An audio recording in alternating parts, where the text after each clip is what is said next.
स्वच्छ भारत मिशन अंतर्गत स्वच्छ सर्वेक्षण ग्रामीण 2025 ला सुरुवात झाली आहे। आराखड्यातील 1650 गावांमध्ये घनकचरा व सांडपाणी व्यवस्थापनात निर्माण झालेल्या सुविधांचा वापर तसेच सार्वजनिक ठिकाणी असलेला परिसर स्वच्छता शिवाय प्रत्येक कुटुंबांना भेटी देऊन बदललेल्या मानसिकतेची माहिती घेण्यासाठी केंद्र शासनाच्या वतीने पाहणी करण्यात येणार आहे। याकरिता जिल्ह्यातील सर्व ग्रामस्थांनी मिळून लोकसहभाग आणि श्रमदानातून परिसराची स्वच्छता आणि प्लास्टिक मुक्तीची अंमलबजावणी करावी असे आवाहन जिल्हा परिषदेचे मुख्य कार्यकारी अधिकारी संचिता मोहपात्रा यांनी केले आहे। जिल्ह्यात दरवर्षीप्रमाणे स्वच्छ सर्वेक्षण ग्रामीण या उपक्रमामध्ये प्रत्येक ग्रामपंचायत सहभागी होत असते। केंद्र शासनाच्या वतीने प्रत्येक ग्रामपंचायतीची अद्ययावत माहिती घेऊन उभारण्यात आलेल्या घनकचरा व सांडपाणी व्यवस्थापनाच्या सुविधांची चाचणी आणि तपासणी करण्यासाठी सदर पथक जिल्ह्यात दाखल झाले आहे।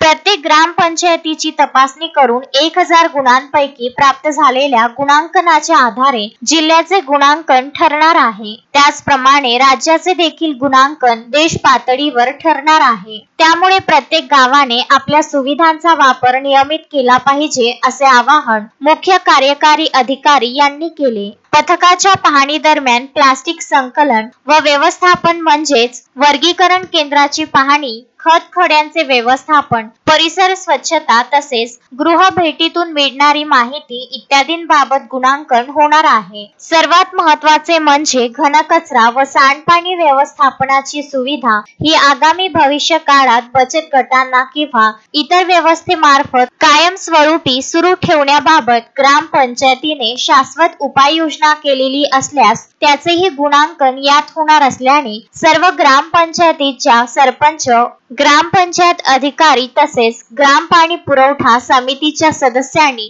दखल घेण्याचे आवाहन मुख्य कार्यकारी अधिकारी संचिता मोहपात्रा यांनी केले आहे। Vidarbha news bureau, Amravati.